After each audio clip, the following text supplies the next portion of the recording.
Mahirap mahulog sa isang kaibigan.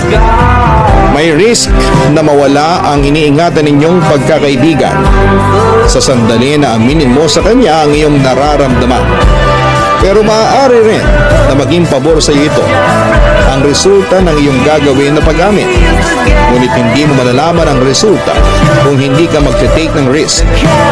Habang buhay kang mabubuhay sa napakaraming what if. Isang katapangan ng umamin ka sa taong mahal mo.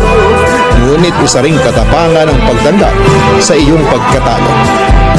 Kung alam mo na wala na talagang pag-asa, mas makakabuti na sumuko ka na lamang. Isa pa ang pagkakaibigan ay isang napakagandang biyaya mula sa ating Diyos.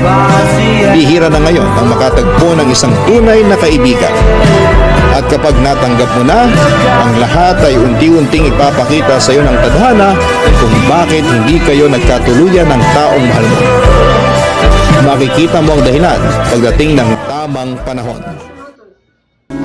Hanap-hanapin ang mga